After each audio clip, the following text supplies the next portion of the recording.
आजकाल विवाहबाह्य संबंध आणि त्यातून होणारे गुन्हे यांचं प्रमाण भरपूर वाढल्याचं आपल्याला लक्षात येईल।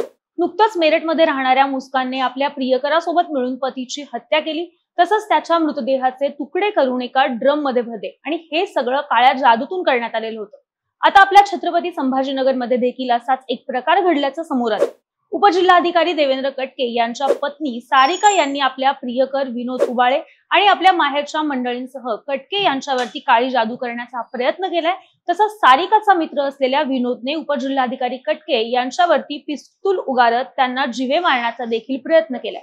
आजच्या व्हिडिओत आपण याच प्रकरणाची खडानखडा विस्तार माहिती घेणार आहोत आणि पाहणार आहोत की देवेंद्र कटके आणि सारिका यांच्यात वाद काय होता, यात विनोद उबाळेंची कशी एंट्री झाली, तसंच मराठा विरुद्ध दलित वादासह काळ्या जादूचा नेमका अँगल काय आहे।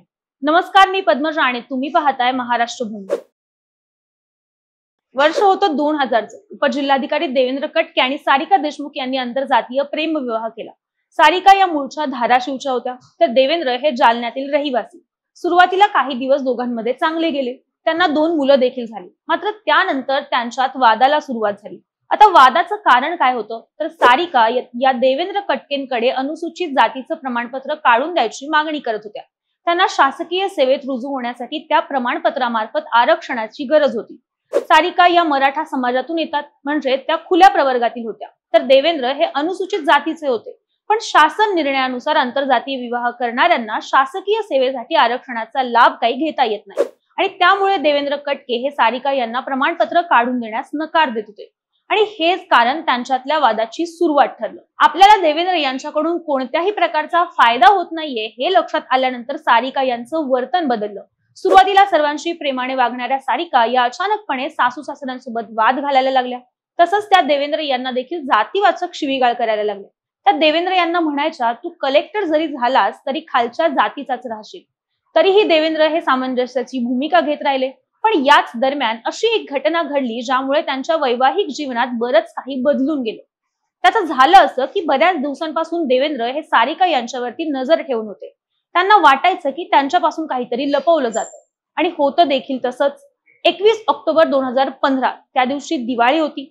सगळीकडे दिव्यांचा प्रकाश होता, मात्र कटके दाम्पत्याच्या वैवाहिक आयुष्यात अंधार पडणार होता। त्या मध्यरात्री सारिका या एका अज्ञात व्यक्तीसोबत व्हॉट्सअपवरती चॅटिंग करत होत्या आणि ही चॅटिंग करताना देवेंद्र यांनी त्यांना दंगेहात पकडलं। आता सारिका या कोणाशी चॅटिंग करत होत्या याची कोणतीही पक्की माहिती नाहीये, पण या घटनेनंतर देवेंद्र आणि त्यांच्या नात्यात दरी निर्माण झाली। देवेंद्र यांनी सारिकांच्या आई सुवर्णा देशमुख आणि भाऊ आतिश देशमुख यांना या गोष्टीची कल्पना दिली। त्यानंतर देशमुख कुटुंबियांनी सारिका यांची समजूत काढली आणि देवेंद्र यांनी देखील मुलांच्या भविष्याचा विचार करून त्यांना पुन्हा एक संधी दिली। पण हीच त्यांची सर्वात मोठी चूक ठरली। खरं तर त्या प्रकरणाच्या काही वर्षांनी सारिका या देवेंद्र यांच्याकडे एक खासगी शाळा सुरू करून देण्याची मागणी करायला लागल्या। सुरुवातीला देवेंद्र यांनी मनाई केलेली होती, मात्र नंतरच्या काळात सारिका यांचा हट्ट मोठ्या प्रमाणात वाढल्यानंतर देवेंद्र यांनी आपल्या काही मित्रांच्या मदतीने जालना जिल्ह्यातील नंदापूर आणि बोरखडी शिवारात असणाऱ्या एका जागेवरती सारिका यांना ग्रीनलँड इंग्लिश स्कूल सुरू करून दिलं। त्या शाळेचा सर्व कारभार हा सारिका याच पाहत होत्या। त्या शाळेमध्ये होणाऱ्या विविध कार्यक्रमांसाठी विनोद उबाळे पाटील यांच्या हॉटेलमधून त्या नाश्ता किंवा जेवण सुद्धा मागवायच्या। यातून विनोद उबाळे पाटील हे सारिका देशमुख कटके यांच्या संपर्कात आले। विनोद उबाळे म्हणजे नंदापूर गावातील एक प्रतिष्ठित नागरिक होय। दिव्य मराठी या वृत्तपत्राने दिलेल्या माहितीनुसार त्यांचं गावात सद्गुरू सदानंद नावाचं हॉटेल आहे। त्यांनी मनोज जरांगे पाटलांच्या आंदोलनात देखील सक्रिय सहभाग घेतला होता। त्यांचे जरांगे पाटलांसोबतचे अनेक फोटोज आणि व्हिडिओज देखील आहेत। तसंच माजी केंद्रीय मंत्री रावसाहेब दानवे, माजी मंत्री अर्जुन खोतकर, माजी खासदार संभाजीराजे छत्रपती अशा नेत्यांसोबत देखील त्यांचे बरेच फोटोज आहेत। आता पुन्हा मूळ विषयावरती येऊयात। दोघंही एकमेकांना रोज भेटायचे, त्यातून त्यांच्यात मैत्री झाली। हळूहळू ही मैत्री वाढली आणि पुढे चालून मैत्रीचं रूपांतर हे अनैतिक संबंधानं झालं। आजही त्यांच्या ग्रीनलँड शाळेच्या गुगल पेजवरती गेलं तर आपल्याला तिथं विनोद उबाळे यांचे अनेक फोटोज दिसतील। बरेच वर्ष दोघांचे अनैतिक संबंध राहिल्यानंतर देवेंद्र कटकेंना त्याची चाहूल लागली। पुढे त्यांनी सारिका यांच्या मोबाईलची तपासणी केल्यानंतर त्यांचा संशय स्पष्ट झाला।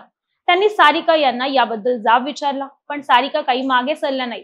त्या विनोद उबाळेंना भेटतच राहिल्या। या दरम्यान काही महिन्यांनी देवेंद्र यांनी सारिका यांच्या मोबाईलची पुन्हा एकदा तपासणी केली, तेव्हा त्यांना धक्काच बसला। त्यांना काही अश्लील व्हिडिओ, फोटो आणि ऑडिओ रेकॉर्डिंग मिळाली। तसंच काही अघोरी विद्या केल्याचे फोटोज देखील सापडले। त्यानंतर देवेंद्र यांनी आपल्या घरात शोधाशोध सुरू केली, तेव्हा त्यांना आपल्या गादीखाली काळे लिंबू, सुया टोचलेली बाहुली, कोळसा, लवंगाची माळ, शेंदूर आणि स्मशानातली राख ठेवलेली मिळाली। देवेंद्र हे आपल्या आणि विनोदच्या संबंधांमध्ये बाधा ठरू नये म्हणून सारिका यांनी हा सगळा प्रकार केलेला होता।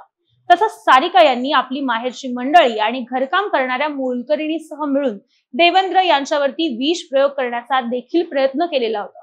पुढे 3 मार्चच्या रात्री सारिका या आपल्या स्कोडा गाडीतून कुठेतरी जाण्यासाठी निघाल्या। त्या गाडीला GPS लावण्यात आलेलं होतं आणि त्याचं लोकेशन हे देवेंद्र कटकेंना आपल्या मोबाईलवरती कळत होतं।